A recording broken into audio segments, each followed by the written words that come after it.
Joshua chapter 5. Now when all the Amorite kings west of the Jordan and all the Canaanite kings along the coast heard how the Lord had dried up the Jordan before the Israelites until they had crossed over, their hearts melted in fear, and they no longer had the courage to face the Israelites. At that time the Lord said to Joshua, "Make flint knives and circumcise the Israelites again." So Joshua made flint knives and circumcised the Israelites at Gibeath Haaraloth. Now this is why he did so. All those who came out of Egypt, all the men of military age, died in the wilderness on the way after leaving Egypt. All the people that came out had been circumcised, but all the people born in the wilderness during the journey from Egypt had not. The Israelites had moved about in the wilderness for 40 years until all the men who were of military age when they left Egypt had died, since they had not obeyed the Lord. For the Lord had sworn to them that they would not see the land that he had solemnly promised their ancestors to give us, a land flowing with milk and honey. So he raised up their sons in their place, and these were the ones Joshua circumcised. They were still uncircumcised because they had not been circumcised on the way. And after the whole nation had been circumcised, they remained where they were in camp until they were healed. Then the Lord said to Joshua, "Today I have rolled away the reproach of Egypt from you." So the place has been called Gilgal to this day. On the evening of the 14th day of the month, while camped at Gilgal on the plains of Jericho, the Israelites celebrated the Passover. The day after the Passover, that very day, they ate some of the produce of the land, unleavened bread and roasted grain. The manna stopped the day after they ate this food from the land. There was no longer any manna for the Israelites, but that year they ate the produce of Canaan. Now when Joshua was near Jericho, he looked up and saw a man standing in front of him with a drawn sword in his hand. Joshua went up to him and asked, "Are you for us or for our enemies?" "Neither," he replied, "but as commander of the army of the Lord I have now come." Then Joshua fell face down to the ground in reverence and asked him, "What message does my Lord have for his servant?" The commander of the Lord's army replied, "Take off your sandals, for the place where you are standing is holy." And Joshua did so.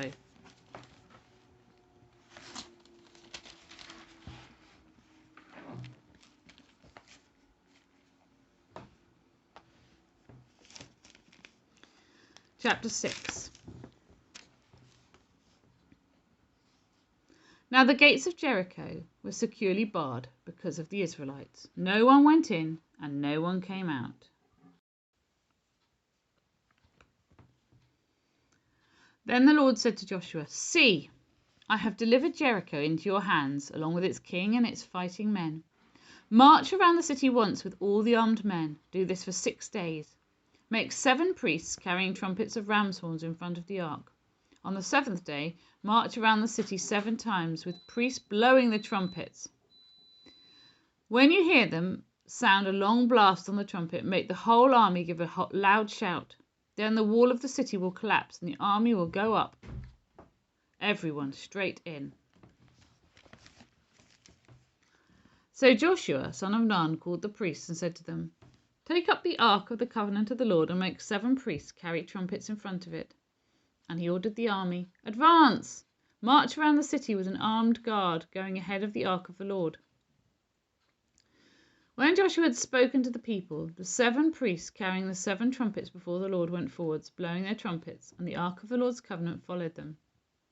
The armed guard marched ahead of the priests who blew the trumpets, and the rear guard followed the ark.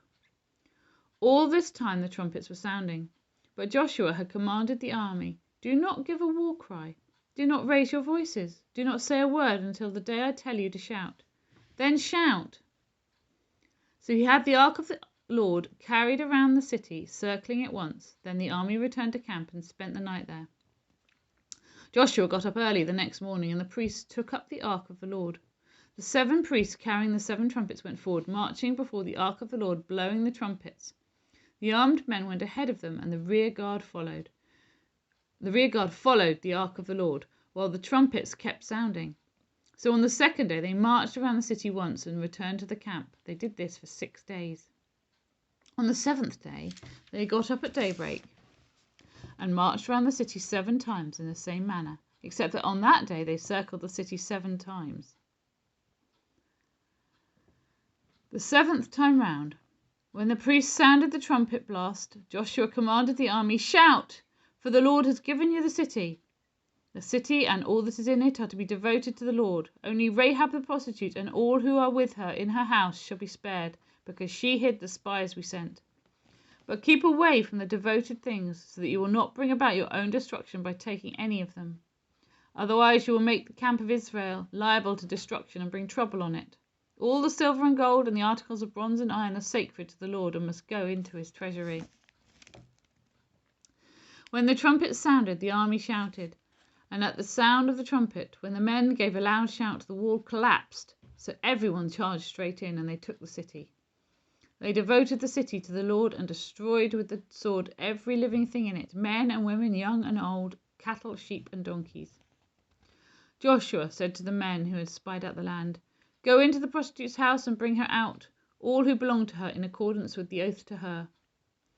So the young men who had done the spying went in and brought out Rahab, her father and mother, her brothers and sisters, and all who belonged to her. They brought out her entire family and put them in a place outside the camp of Israel. Then they burned the whole city and everything in it. But they put the silver and gold and articles of bronze and iron into the treasury of the Lord's house.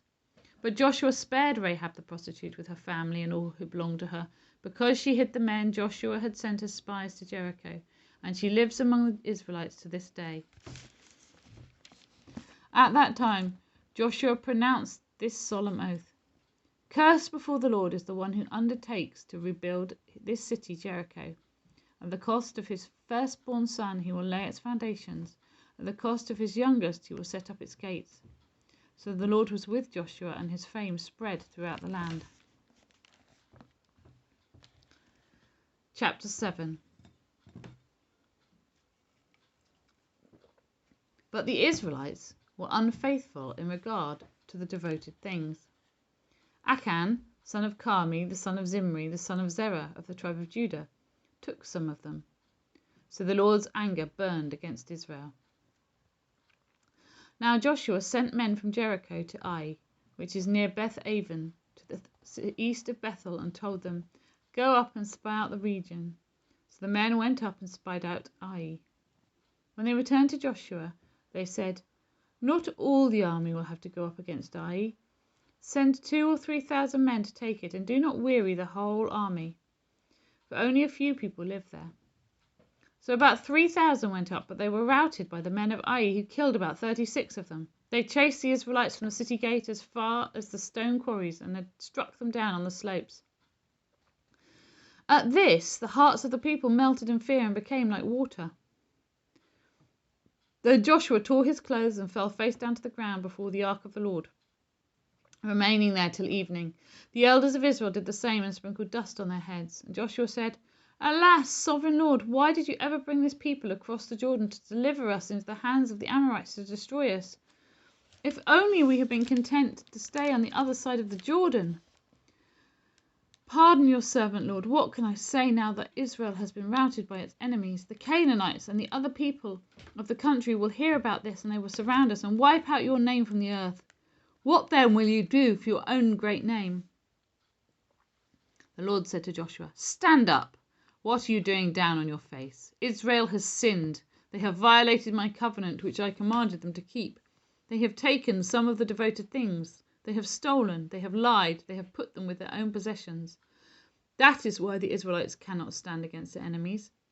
They turn their backs and run because they have been made liable to destruction. I will not be with you any more unless you destroy whatever among you is devoted to destruction. Go. Consecrate the people. Tell them, consecrate yourselves in preparation for tomorrow, for this is what the Lord, the God of Israel, says. There are devoted things among you, Israel. You cannot stand against your enemies until you remove them. In the morning, present yourselves tribe by tribe. The tribe that the Lord chooses shall come forward clan by clan. The clan that the Lord chooses shall come forward family by family, and the family that the Lord chooses shall shall come forward, man by man. Whoever is caught with the devoted thing shall be destroyed by fire, along with all that belongs to him. He has violated the covenant of the Lord and has done an outrageous thing in Israel. Early the next morning, Joshua made Israel come forward by tribes, and Judah was chosen. The clans of Judah came forward, and the Zerahites were chosen. He made the clan of the Zerahites come forward by families, and Zimri was chosen. Joshua made his family come forward man by man. Achan, son of Carmi, the son of Zimri, the son of Zerah of the tribe of Judah, was chosen. Then Joshua said to Achan, "My son, give glory to the Lord, the God of Israel, and honor him. Tell me what you have done. Do not hide it from me." Achan replied, "It is true, I have sinned against the Lord, the God of Israel. This is what I've done. When I saw in the plunder a beautiful robe from Babylonia, 200 shekels of silver, and a bar of gold weighing 50 shekels, I coveted them and took them. They are hidden in the ground inside my tent with the silver underneath." So Joshua sent messengers, and they ran to the tent, and there it was, hidden in his tent, and the silver underneath. They took the things from the tent, brought them to Joshua and all the Israelites, and spread them out before the Lord. Then Joshua, together with all Israel, took Achan, son of Zerah, the silver, the robe, the gold bar, his sons and daughters, his cattle, donkeys, and sheep, his tent, and all that he had, to the valley of Achor. Joshua said, "Why have you brought this trouble on us? The Lord will bring trouble on you today." Then all Israel stoned him, and after they had stoned the rest, they burned them. Over Achan they heaped up a large pile of rocks, which remains to this day. Then the Lord turned from his fierce anger. Therefore that place has been called the Valley of Achor ever since. Chapter 8. Then the Lord said to Joshua, "Do not be afraid, do not be discouraged. Take the whole army with you and go up and attack Ai. For I have delivered into your hands the king of Ai, his people, his city, and his land. You shall do to Ai and its king as you did to Jericho and its king, except that you may carry off their plunder and livestock for yourselves. Set an ambush behind the city."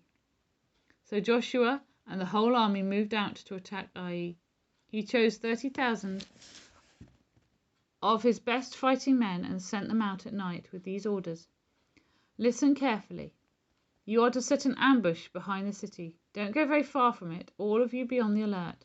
I and all those with me will advance on the city, and when the men come out against us, as they did before, we will flee from them.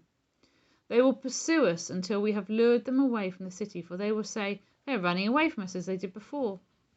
So when we flee from them, you are to rise up from ambush and take the city. The Lord your God will give it into your hand. When you have taken the city, set it on fire. Do what the Lord has commanded. See to it you have my orders." Then Joshua sent them off, and they went to the place of ambush and lay in wait between Bethel and Ai to the west of Ai. But Joshua spent that night with the people. Early the next morning Joshua mustered his army, and he and the leaders of Israel marched before them to Ai. The entire force that was with him marched up and approached the city and arrived in front of it. They set up camp north of Ai, with the valley between them and the city. Joshua had taken about 5,000 men and set them in ambush between Bethel and Ai to the west of the city. So the soldiers took up their positions with the main camp of the north of the city and the ambush to the west of it. That night Joshua went into the valley.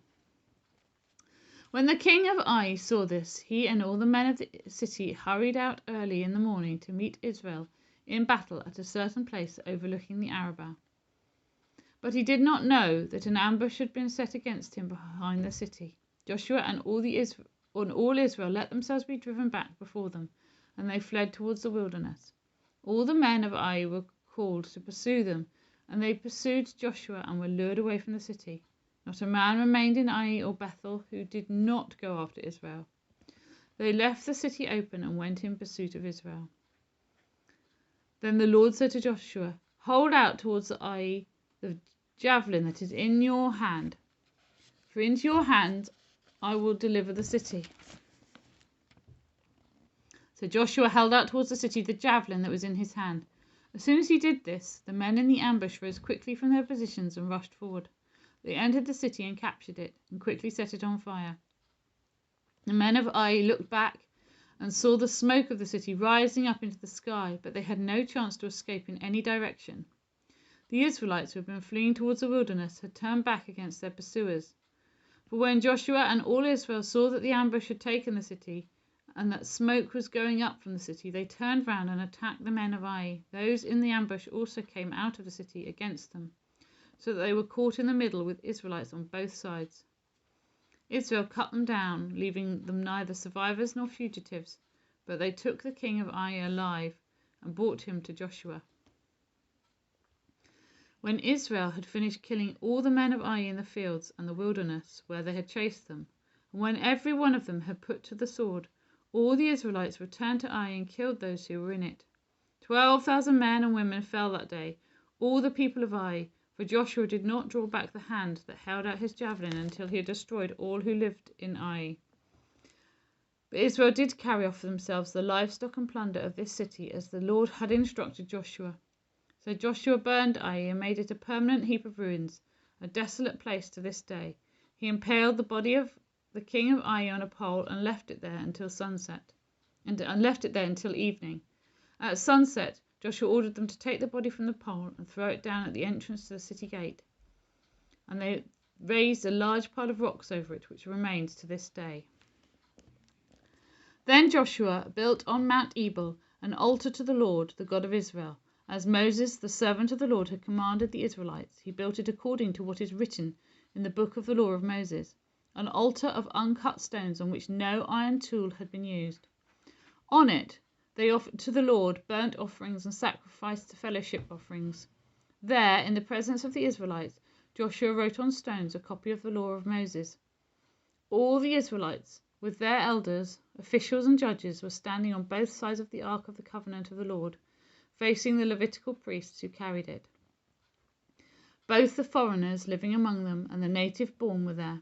Half of the people stood in front of Mount Gerizim and half of them in front of Mount Ebal, as Moses, the servant of the Lord, had formerly commanded when he gave instructions to bless the people of Israel. Afterwards, Joshua read all the words of the law, the blessings and the curses, just as it is written in the book of the law. There was not a word of all that Moses had commanded that Joshua did not read to the whole assembly of Israel, including the women and the children and the foreigners who lived among them. Psalm 14, for the directive music of David. The fool says in his heart, "There is no God." They are corrupt, their deeds are vile, there is no one who does good. The Lord looks down from heaven on all mankind to see if there are any who understand, any who seek God. All have turned away, all have become corrupt. There is no one who does good, not even one. Do all these evildoers know nothing? They devour my people as though eating bread. They never call on the Lord, but they are overwhelmed with dread. For God is present in the company of the righteous. You evildoers frustrate the plans of the poor, but the Lord is their refuge. Oh, that salvation for Israel would come out of Zion. When the Lord restores his people, let Jacob rejoice and Israel be glad. Luke chapter 15. Now the tax collectors and sinners were all gathering round to hear Jesus. But the Pharisees and the teachers of the law muttered, "This man welcomes sinners and eats with them." Then Jesus told them this parable. Suppose one of you has 100 sheep and loses one of them. Doesn't he leave the 99 in the open country and go after the lost sheep until he finds it? And when he finds it, he joyfully puts it on his shoulders and goes home. Then he calls his friends and neighbours together and says, "Rejoice with me, I found my lost sheep." I tell you that in the same way there will be more rejoicing in heaven over one sinner who repents than over 99 righteous people who do not need to repent. Or suppose a woman has 10 silver coins and loses one. Doesn't she light a lamp, sweep the house, and search carefully until she finds it?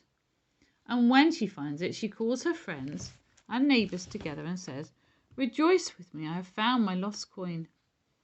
In the same way, I tell you, there is rejoicing in the presence of the angels of God over one sinner who repents. Jesus continued, There was a man who had 2 sons. The younger one said to his father, "Father, give me my share of the estate." So he divided his property between them.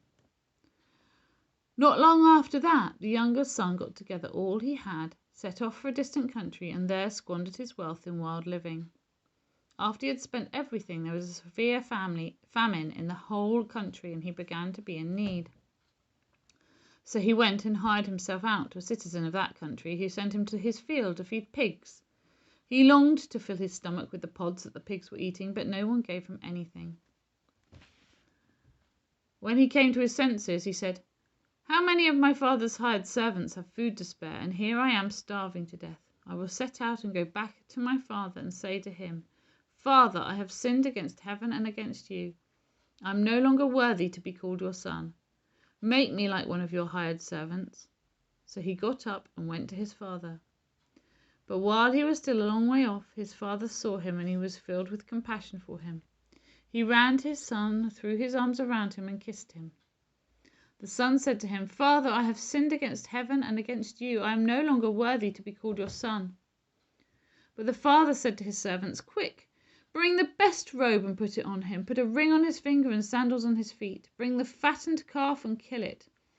Let's have a feast and celebrate, for this son of mine was dead and is alive again. He was lost and is found." So they began to celebrate. Meanwhile, the elder son was in the field. When he came near the house, he heard music and dancing.